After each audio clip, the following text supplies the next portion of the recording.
Totalisht, 2 muj.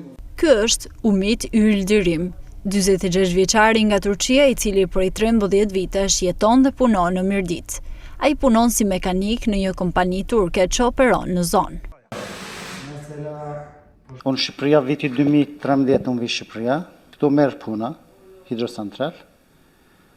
Pastaj unë vi këtu puna, vetëm kësmeti im këtu, puna ime edhe këtu, unë vi rri. Edhe unë shumë leviz, për shembull tjetër shtet, ama akoma kësmet këtu, gjuha shumë vështirë për mua, shqiptar njerëz shumë mirë, shumë rahat, Shqipëria shumë qetë, jo vështirë.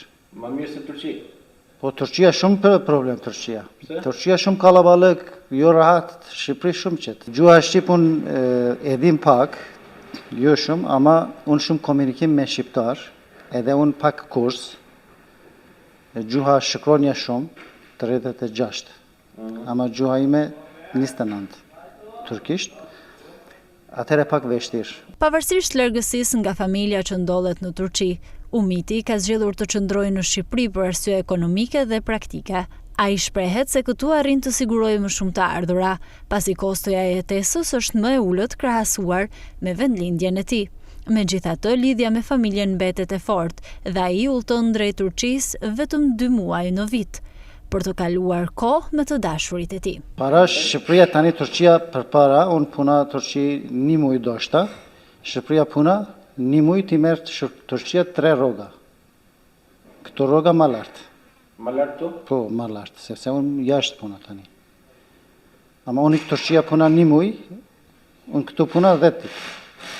10 ditë? Po, 10 fix. Ekonomia Turqi, për shembull, ti me puna, material më lirë, ama rroga më pak. Këtu ti privat unë marr rroga shumë, unë harxoj këtu për mua shumë mirë. Ama unë Turqia harxoj tani shumë vështirë, shumë shtrejt. Unë ma shumë jetoj me personel shqiptar. Unë 10 muaj unë këtu rri, 2 muaj shikoj familja. Në fund të bisedës, ai përshëndet të gjithë me fjalët e ngrohta në gjuhën e tij amtare. Ben buradan Türkiye'deki aileme çok çok selam söylüyorum. Burada her şey yolunda, Arnavutluk çok güzel.